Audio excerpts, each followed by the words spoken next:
لو انتوا فتحتوا الفيديو ده فاكيد انتوا محتارين تروحوا السكن الجامعي ولا المدينه الجامعيه. النهارده في الفيديو ده هنتكلم عن مميزات وعيوب كل حاجه منهم. هاتوا حاجه تشربوها، انا نيره ودي الباكت ليست بتاعتي.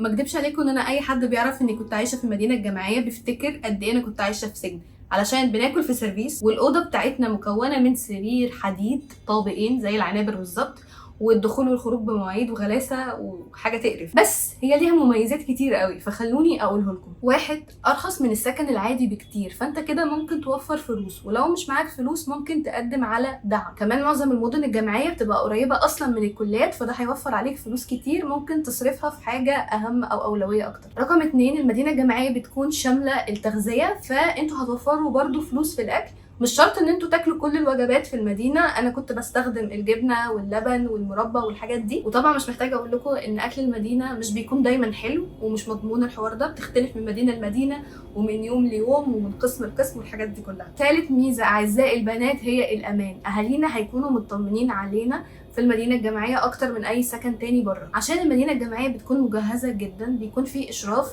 وبيكون في مشرفين بيباتوا معانا كل يوم بالليل، الباب بيتقفل علينا، في حراس، وكمان في اسعاف لو لا قدر الله حصل لاي حد اي حاجه. فمن ناحيه الامان انا بديها 10 من 10. فلو انتم عايزين تدخلوا كليه بعيده عنكم، الصراحه الحل ان انتوا تقنعوا اهلكم عن طريق المدينه. رابع نقطه، التكافؤ في المدينه الجامعيه بيكون عالي جدا، عشان معظمنا بيكون نفس السن، ومعظمنا كمان في نفس المبنى، بنكون في نفس الكليه او في نفس الكليات القريبه من بعضها. فدي بتكون حاجه مناسبه اكتر من السكن الخارجي، علشان ممكن السكن الخارجي يكون ميكس ما بين طلاب وموظفين وناس بتعمل الاثنين مع بعض والحاجات دي. لا، المدينه الجامعيه سهل جدا فيها نعمل صحاب، وسهل جدا فيها نتقرب من بعض. خامس ميزه في المدينه الجامعيه هي الاستقرار.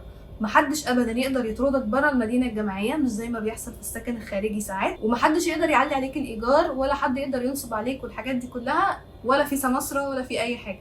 يعني من الاخر هتوفر وجع دماغ وهتكون مستقر في نفس الحته لمده سنه كامله. قصاد الخمس مميزات اللي انا قلتهم اكيد في عيوب. اول عيب المواعيد، وانا مش بقول لكم انا عايزه اروح الساعه 2 الفجر. ممكن تدخلوا فين؟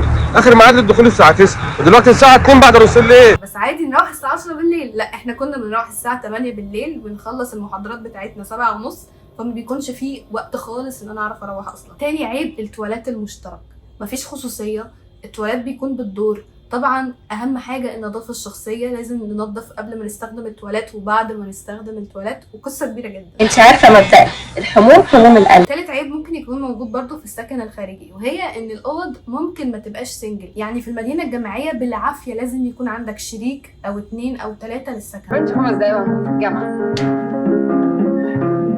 وعلشان المدن الجامعيه قديمه ففي مشكله في المراتب والمخدات والحاجات دي، فانا انصحكم ان انتوا تجيبوا حاجه فوم تفردوها، او تجيبوا معاكم مخدتكم عشان ظهركم ما يوجعكوش. انا الصراحه كنت بستخدم سليبنج باج سفنج عشان انام عليها، وكنت مرتاحه، وكان في تلفزيون في اوضتي، فكنت سعيده جدا.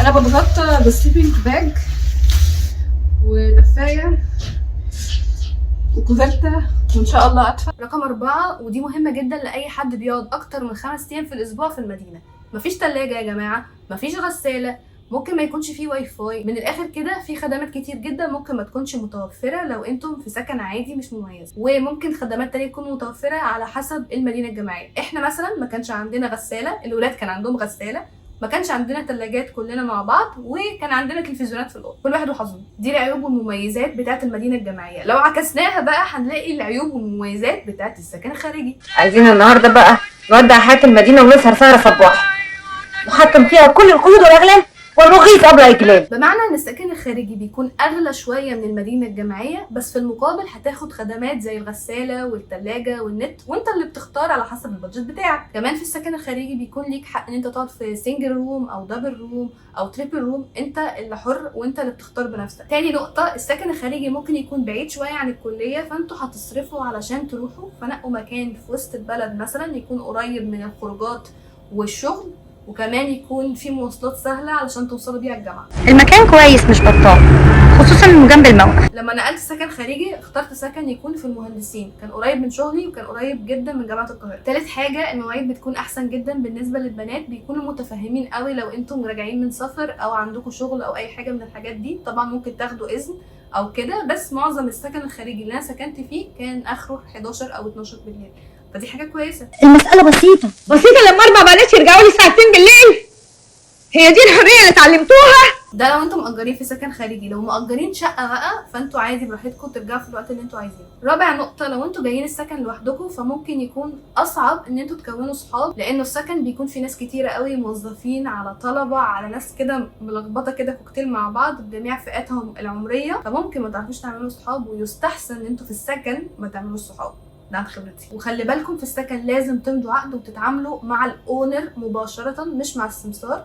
لو حتى سمسار هيجيب لكم حاجه لازم تكلموا الاونر في الموضوع ده، ولازم تمضوا العقد، ولازم تتاكدوا ان العقد يشمل الفتره الدراسيه كلها. خامس نقطه في السكن الخارجي، الامان بالنسبه للبنات. لو انتم اخترتوا سكن زي عماره كامله لسكن البنات فدي بيكون فيها امان بالظبط زي المدينه الجامعيه، بيكون فيها حراس، بيكون فيها دخول وخروج ومشرفات وهكذا. بصوا يا جماعه، انا لبست عشان نازله اكيد هاخدكم معايا، بس الاول هفرجكم على الاوضه.